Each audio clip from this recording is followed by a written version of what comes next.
আবার নামাইব, আপনারা যখন নামাইব কোন দলের নাম লইতো না, কোন প্রেসিডেন্টের নাম নিত না বাবা। নবী আমাদের কোন নেতা সর্দারের নাম নিত না, নবী আমাদের কোন মুরব্বীর নাম নিত না, আমি গোলাম আলমগীর হোসেন সুরে জালালের নাম কইতো না। বন্ধু কবরে যখন রাস্তায় নামায় দিব, দিয়া বলবে বিসমিল্লাহি ওয়া আলা মিল্লাতি রাসূলিল্লাহ। আল্লাহু আকবার। আর বলবেন আল্লাহু আকবার।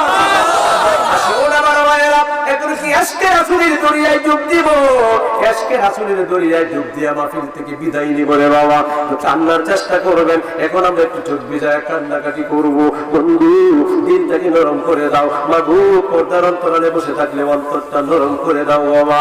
আসরের কঠিন দিনে আমার আল্লাহ তাআলা দিনের হাসরের মাঠ কায়েম করবে, এই নিদান করে বাবাজিরা আমার হাসরের দিন 120টা কাতার হবে, এর মধ্যে 80টা কাতার থাকবে আমার নবীর দলের কাতার। আল্লাহু আকবার। 80টা কাতার থাকবে আমার নবীর দলের কাতার। অধিকাংশই গুনাহগার গুনাহগার গুনাহগার থাকবে। আমার নবী বলবে আল্লাহ, ও প্রাণের আল্লাহ, আমার উম্মতেরা বড় গুনাহ করে ফেলেছে, আসরের দিন আজকে গুনাহগুলি প্রকাশ করে দিও না, কারণ আমলনামা আমি নিজে দেখবো। আমার গুনাহগার উম্মতের গুনাহগুলি, আমার ডায়েরিটা, গুনাহগারের ডায়েরিটা, গুনাহগার উম্মতের আমলনামায় কি গুনাহ হয়েছে আমার হাতে দাও গো আল্লাহ, আসরবাসীর সামনে প্রকাশ করে দিও না।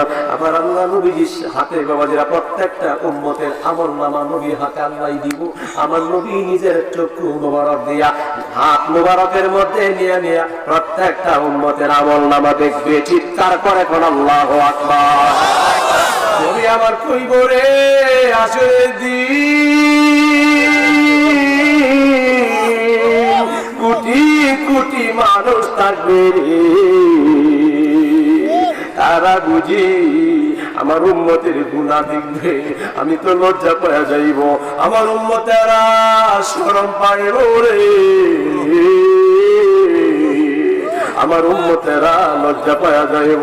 আল্লাহ গো ডায়েরিটা দাও, ডায়েরি দিবে, আমার নবী দেখবে, নবী আমাদের আব্দুল করিমের গুনাহ গুনাহ গুনাহ, নবী মাথা ঝুঁকায় কান্দে আর বলবে আল্লাহ, ওই বলবে আল্লাহ আমার গুনাহগার উম্মত, তুমি না কইছো আল্লাহ সাউফাতি রব্বুকা ফাতারদা, মেরাজে গেছিলাম, তুমি না আমার 90 বছর হায়াত দিছো, 63 বছর শরীয়তের জিন্দেগিতে কাটায় এলাম, তোমার সঙ্গে না মেরাজে কত কথা কইছি, উম্মতের মাপ চাইছি, পরে না তুমি কইছো যত গুনাহগার উম্মত থাকবে একটা উম্মতকেও জাহান্নামে দিব না, সবগুলা উম্মতের নবী গো আমনের খাতিরে আমি জান্নাত দিব, তবে শর্ত হইল তারা যেন আমনের প্রতি আদববান থাকে, বেয়াদবি যেন না করে, নবী গো আমনের প্রতি ভালোবাসা যাতে থাকে গো ইয়া রাসূলুল্লাহ। গুনাহগার উম্মত যদি আপনার সাপোর্ট দেয়, আপনার সাপোর্টিং থাকে, আপনার দলে থাকে, আপনার মতে থাকে, গুনাহগুলি আমি আল্লাহ মিটায়া দিয়া মার্জনা দিয়া আমি আল্লাহ রাব্বুল আলামিন আপনার উসিলায় আপনাকে সুপারিশকারী বানায়া আমি আল্লাহ হাকিম সাইয়্যিদ থাকবো, আপনাকে উকিল বানায়া সমস্ত উম্মতের জন্য রাহবার বানায়া আপনি আমার সাথে উম্মতের ব্যাপারে কথা বলবেন, প্রত্যেকটা গুনাহগার উম্মতের জন্য সুপারিশ করবেন, সবগুলা গুনাহগার উম্মতদেরকে আমি আল্লাহ রাব্বুল আলামিন আমনে নবীর খাতিরে মাফ করে দিয়া জান্নাতুল ফেরদাউস রেজিস্ট্রি করে দিব। আর আমরা বলতে হবে আল্লাহু আকবার।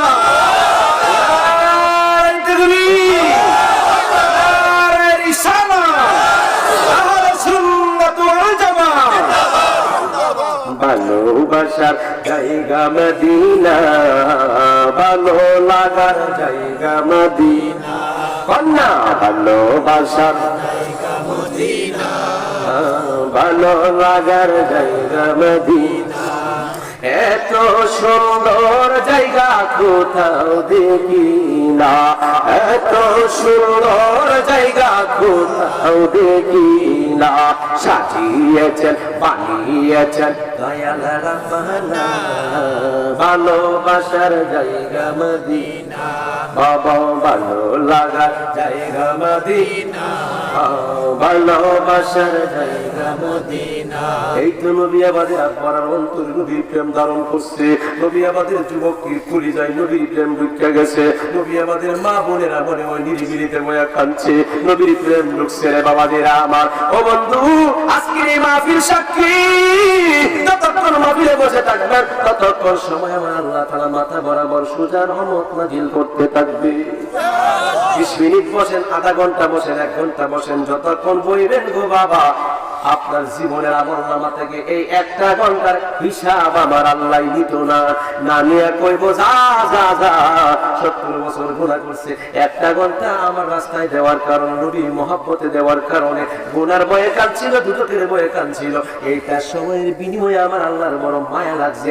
যা নবী আমাদের পাগল গুলিরে আমি আল্লাহ 70 বছরের গুনাহ 1টা ঘন্টা সময় মাহফিলে দেওয়ার কারণে মাফ কইরা দিলাম। আল্লাহ যদি দিয়া দেয়, বাধা দেওয়ার কেউ আছে? আর এখন আছে? গফুরুর রহিম নামে তোমার আল্লাহ, আল্লাহ আল্লাহ জলিল জব্বার নামে তোমার আল্লাহ, আল্লাহ।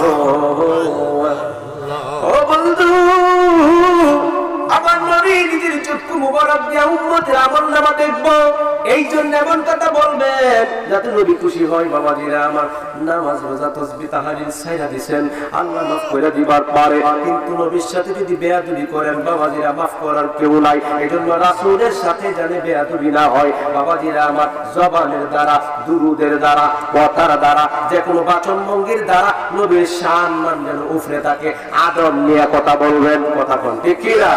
কারণ তিনি হইল হাসরের কঠিন নিদানকালে জামিনদার। আমার নবী বলেছেন, ইয়াশফাউ ইয়াউমাল কিয়ামাতি সালাসা, আল আনবিয়া ওয়াল উলামা ওয়াশ শুহাদা। হাসরের কঠিন নিদানকালে আমার আল্লাহ তাআলা নবীগণদেরকে সুপারিশ করার অনুমতি দিবে, তবে সব নবীর আগে হইল আমার নবী শাফাআত করবে।